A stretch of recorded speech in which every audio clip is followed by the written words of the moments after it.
Commission on elections ಇರ್ಬೋದು, vote for democracy ಸಂಸ್ಥೆಗಳಿರೋ ಅಂತ ಇದಿರ್ಬೋದು, association of democratic reforms ಇರ್ಬೋದು, ಇವರೆಲ್ಲರೂ ಕೂಡ ನೇರವಾಗಿ ಪ್ರೆಸ್ಸಿಗೆ ಹೋಗಿಲ್ಲ, ನೇರವಾಗಿ ಕೋರ್ಟಿಗೆ ಹೋಗಿಲ್ಲ.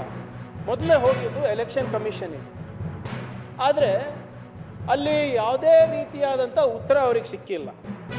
ಸಹಜವಾಗಿ ನಮ್ಮ ಪ್ರಶ್ನೆಗೆ ಉತ್ತರ ಸಿಕ್ಕಿಲ್ಲ ಅಂದರೆ ಅನುಮಾನ ಪಡೋದು ಸಹಜ. ಆಮೇಲೆ ಸುಮ್ಮನೆ ಯಾವುದೋ ಕಾಟಾಚಾರಕ್ಕೆ ಯಾರು ಕೇಳ್ತಾ ಇಲ್ಲ.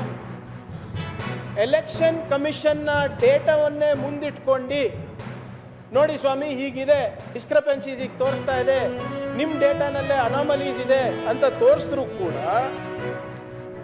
ಅವರೇನು ಉತ್ತರ ಕೊಡ್ತಾ ಇಲ್ಲ, ಕೋರ್ಟ್ನಲ್ಲೂ ಉತ್ತರ ಸಿಗ್ತಾ ಇಲ್ಲ.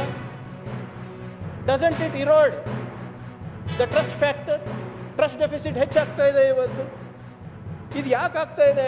ಈ ಚುನಾವಣೆ ಪ್ರಕ್ರಿಯೆಯಲ್ಲಿ ಟ್ರಸ್ಟ್ ಡೆಫಿಸಿಟ್ ಯಾಕೆ ನಂಬಿಕೆ ಕಳ್ಕೊತಾ ಇದ್ದಾರೆ ಅಂದರೆ ಜನ ಎಲೆಕ್ಷನ್ ಕಮಿಷನ್ ಅವರು ಬೆನ್ನು ತೋರಿಸ್ತಾ ಇದ್ದಾರೆ ಯಾವುದೇ ಪ್ರಶ್ನೆ. ಅದು ಹೊರತುಪಡಿಸಿ EVM ಬಗ್ಗೆ ಅಂದರೆ ಎಲೆಕ್ಟ್ರಾನಿಕ್ ವೋಟಿಂಗ್ ಮಿಷಿನ್ಸ್ ಬಗ್ಗೆನೂ ಸಾಕಷ್ಟು ಅನುಮಾನಗಳನ್ನು ವ್ಯಕ್ತಪಡಿಸಿದ್ದಾರೆ.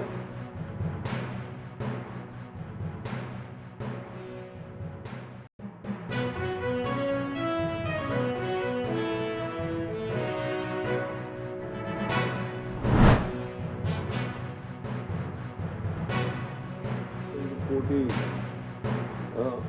155 ಕೋಟಿ ಅದು GSDPಗೆ ಎದುರಾಗಿ 22.9 ಕೋಟಿ. ಮತ್ತೆ 2018ರಲ್ಲಿ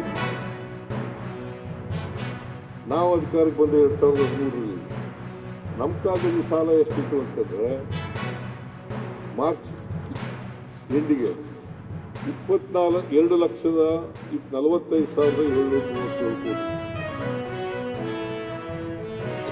2,45,737 ಕೋಟಿ.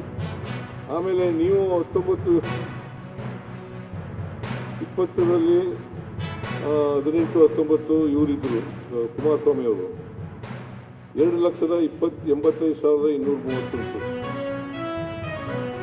ನೀವು ಎಷ್ಟು ಬಿಟ್ಟೋಗಿದ್ರಿ ಅಂತಂದರೆ 2023 ಮಾರ್ಚ್ನಲ್ಲಿ 5,53,360 ಕೋಟಿ ಸಾಲ ಬಿಟ್ಟಿದ್ದು.